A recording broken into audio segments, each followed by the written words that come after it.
வாங்க வாங்க சாப்பிடலாம் எல்லாரும் வாங்க மக்களே வாங்க. ஹாய் மக்களே வணக்கம். அம்மாவுக்கு வயலுக்கு சாப்பாடு கொண்டு வந்துட்டேன், கொண்டு போயிட்டுருக்கேன்.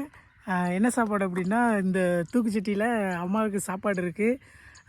மேலே இருக்கிறது வந்து சுட்ட கருவாடு, கார கருவாடு, உள்ள சுடு சாதம், கொண்டக்கடலை போட்ட புளிக்குழம்பு, வாட்டர் பாட்டில் தண்ணி, அதுக்கப்புறம் முட்டைக்கோஸ் பொரியல் இருக்குது. போகலாமா? வாங்க. இப்படியே தான். ஸோ அந்த புளிய மரம் இருக்குல்ல, இந்த புளிய மரம் இருக்குல்ல, அதுக்கு அங்கிட்டு பார்த்தீங்கன்னா அம்மா தெரியுவாங்கன்னு நினைக்கிறேன். இல்லை, வயலில் குடிஞ்சிருக்காங்க, தெரியாது. நம்ம வயலுக்கு வந்தாச்சு. அம்மா தான் நிற்காங்க பாருங்க உள்ள. ஏம்மா ஏம்மா இங்கே பாருங்கம்மா.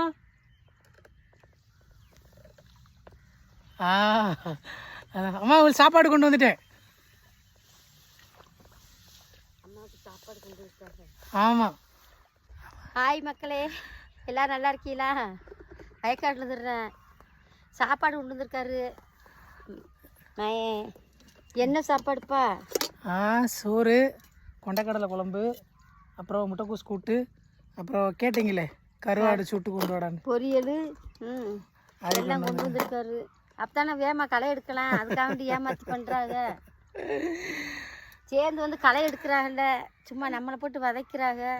அப்பப்போ வருவேன், நம்மளால முடியாதுல்ல, தெரியாது. உண்மையில எவ்வளோ பெரிய கருதாயிரு தெரியுமா? உள்ளே வந்தால் சரியான சொனை பிடிக்கிறோம். அப்புறம் எப்படி இருந்தாலும் நாங்கள் வரத்தனமாக செய்வோம், வேலையை என்ன பார்க்க மாட்டோமா? அப்புறம் உங்களுக்கு அப்புறம் அந்த வேலையை நான் தானே பார்க்க போகிறேன். வாங்க வாங்க சாப்பிடலாம் எல்லாரும் வாங்க மக்களே வாங்க.